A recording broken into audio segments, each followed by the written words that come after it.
Imagine a world where Clash Royale cards exist in real life. Mini Pekka's that one guy working the morning shift at McDonald's who takes pancakes way too seriously. He doesn't even care about the job, he's only there because it lets him be close to his one autistic hyperfixation, pancakes. He's flipping him with perfect form, laser focused like he's performing heart surgery, and yes, he carries a giant sword behind the counter. Not because he's dangerous, but because if someone touches his pancakes, he will defend them with honor. A relatable king, living the dream, serving the best pancakes in town. Skeleton's probably that one guy in class who acts like he runs the whole place. Always loud, always confident, the little bony troublemaker who's erased from existence with a grin. Like, dude, calm down. You weigh 12 grams, but honestly, they're harmless, they just need some affection, and maybe a hoodie. But Bomber is different. You don't just get to throw bombs, there's a promotion. He earned that. He's still the chill kid, always smiling, always messing around, but somehow he's passing every class. Job lined up, got his life figured out and everything. He doesn't brag, doesn't flex, he just throws bombs professionally. Goblins and spear goblins. Yeah, these guys never have money. They're always borrowing something, yet mysteriously that never comes back. They love chaos, they love to steal gold, and baby goblins are actually geniuses. They literally built the goblin machine, but as they grow older, something just snaps.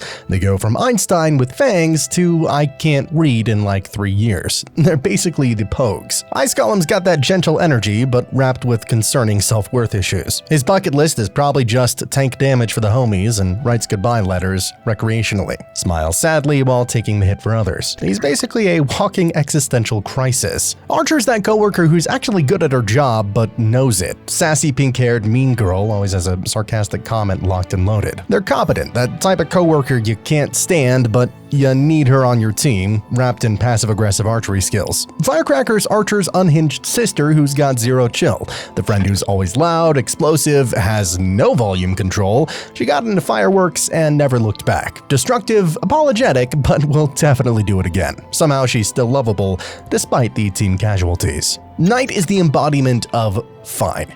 The average guy who just does his job. Go to school, get good grades, graduate, and have a stable job. Not the strongest, not the weakest, just, okay. He's the guy who does what needs to be done, respectable and reliable. If Knight sticks around and fights, Bandit is not here for the consequences. The girl who does extreme things, but always disappears.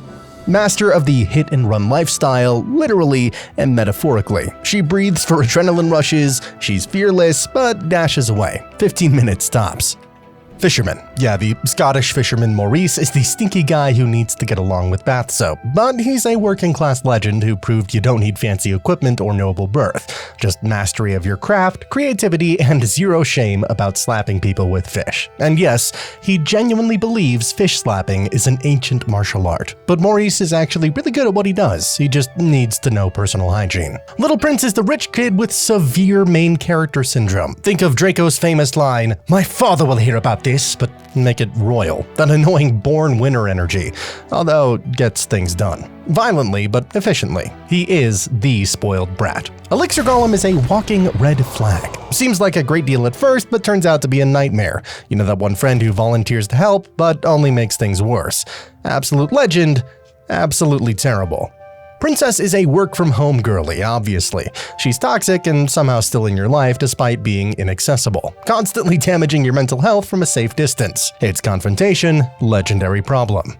The Royal Ghost is the walking embodiment of daddy issues. You know what bad parenting looks like. Why are his kids fighting though? Musketeer is the strong and independent woman, gives off I said what I said energy. Reliable, but will remind you she's reliable. Gives brutal but accurate advice. Valkyrie's that girl who vibes classical music, when Eurovision meets Valhalla. The voice of a generation, and every performance is a fight.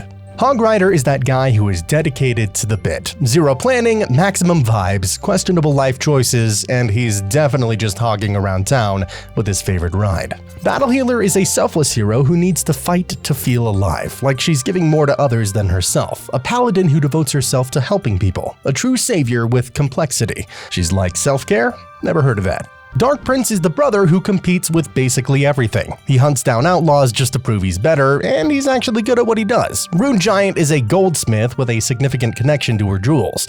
It's her life's work. Giant's enlightened cousin who discovered crystals and manifestation. Electro Wizard is a mad scientist that invents, most likely, a harmful object. He can't be reasoned with like most scientists, but he's actually just a dude desperate for approval. The Night Witch and Mother Witch are the gothic mother-daughter duo who are not good to be enemies with. Gives off that Wednesday and Mordecai Adams vibes. Most likely to fight with each other, but will definitely fight for each other as well. Lumberjack is actually someone who loves his job, the type who's motivated even just on the way to work. Cool guy and obviously good at what he does. When he does what he's doing. Yeah, definitely a green flag. Golden Knight is the shining, shimmering, splendid dude with the intense main character syndrome. Too confident and it makes him annoying, but actually very skilled, just full of ego. Skeleton King is depressed but functional. He's the king that hates his life. He's probably really burned out, maybe just too tired and needs to retire.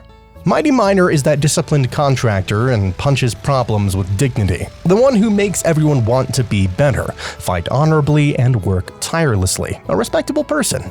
The Barbarians are brothers who share the same dreams and aspirations, chasing their dreams, not leaving anyone behind. And that dream is to graduate together side by side. I hope they get to live that dream. The Rascals are those kids in the neighborhood that every parent's warned their kids about, but who aren't actually that bad. They're just independent and a little wild at times. They're street smart who work together to survive. Giant is probably that misunderstood big guy who's actually pretty sweet when you get to know him. You know, the type of person who's surprisingly kind and gentle despite their strength. The Wizard's basically the guy who peaked in college and never moved on, except his peak was literally ages ago, and now he's just a hired mercenary but still thinks he's royalty.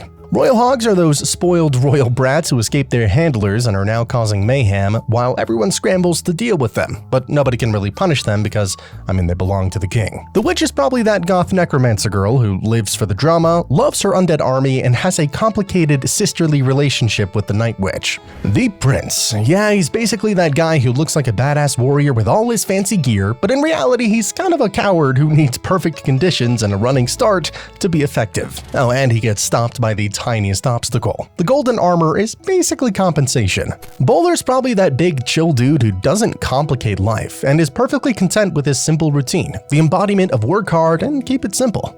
Executioner. Yeah, he's someone who's incredibly skilled at his dangerous job, but he's actually a little shy at times and somehow hasn't lost an arm despite his reckless technique. He's a working class muscle, part executioner, part introverted yet talented guy. Ram Rider's that badass rodeo cowgirl with an aggressive attitude, who doesn't take no for an answer, constantly competing with her more famous brother, the Hog Rider, about who's the better rider. She's a tough girl, but deep down, she just needs to be understood. Archer Queen is the graceful huntress with destructive force. She's earned her reputation with actual skills rather than just her title. You know, that one talented person who's also from a noble family. Yeah, she's skilled and royal. Goblinstein is the tragic mad scientist who achieved his dream of creating life through electrical engineering. He also immediately regretted it when he saw that what he made now lives in eternal regret. He is brilliant but depressed and stuck with consequences of playing God. Monk is the elderly martial arts master who retired and lived in isolation to practice a spiritual technique, and came back stronger than ever before. He lives simply and still trains every day despite his age. He's respected for discipline and skill. Royal Giant. Yeah, he's that rich guy with the best equipment who's actually competent, making people unsure whether to respect his skill or resent his privilege. His beard game is legendary. He knows he's privileged and doesn't apologize for it, and he prefers to shell from a safe distance rather than get his hands dirty in close combat. Elite Barbarians are the ultimate professionals who earned their elite title. They're the ones who actually reached their dream. They became a pro, got sponsored, wear that fancy gear to show their status. The dream of every warrior. Giant Skeleton is the daddy with the darkest sense of humor. Well, because he's literally a walking bomb who's dead anyway, so why not laugh about it? He finds his own mortality hilarious and waves goodbye to his skeleton kids every morning, knowing he might just explode at work. Goblin Giant is that one friend who's the designated driver and doesn't mind because everyone has their role. He lets others shine while he handles the heavy lifting. Goal-oriented and keeps his peers on track toward the objective. Spirit Empress. Think of her as a CEO who can equally handle boardroom meetings and roll up their sleeves on the factory floor. She knows when to bring the full spectacle and when to keep it simple. She's the embodiment of balance, to the leader who scales their approach to the task at hand. Boss Bandit is the natural leader of misfits. She runs the crew of outlaws and rebels, the Forest Gang to be exact. She's a modern-day heist mastermind who is mysterious and strategic. Royal recruits are basically college interns who wear temporary badges. Eager, inexperienced trainees with big dreams and humble beginnings. They're just innocent and hope for better days. Excited for their service even though their equipment is laughably basic. Royal recruits are just like most of us who are waiting for their big moment. Pekka's someone who looks terrifying but is actually childlike and innocent on the inside. Her devastating combat abilities and love for butterflies capture someone who's been defined by their strength but yearns for beauty and gentleness. She's like most women out there who fight for survival but actually just need to be loved and protected. Electro Giant. He's actually a talented engineer who created something revolutionary. But his ego and delusion have made him unemployable and socially isolated. He could be helping society, but instead he's walking around making finger guns and genuinely believing he's some kind of superhero. The saddest part, the technology is real and impressive. He just can't accept that it's the machine, not him. His friends stopped trying to explain it years ago because he'll zap you isn't even a joke. He gets genuinely aggressive when his worldview is challenged. Mega Knight is someone who spent years underappreciated and being bullied in school, but now he's overcompensating with anger and vanity, trying to be the exact opposite of his former humble self. Three Musketeers. Think of them as Charlie's Angels, eager to be respected in male-dominated fields, then deciding to take their power back on their own terms. They're expensive, they're elite, they're inseparable, and they're exactly what the world needs more of. If you enjoy diving into their personalities, just wait till you see the part of the game nobody ever talks about. Their feet. It sounds stupid because, hey, I mean, it is kind of stupid, but it's also probably the funniest thing you'll watch today. Check out every card's feet tier list next. Just trust me on this and I'll see you there.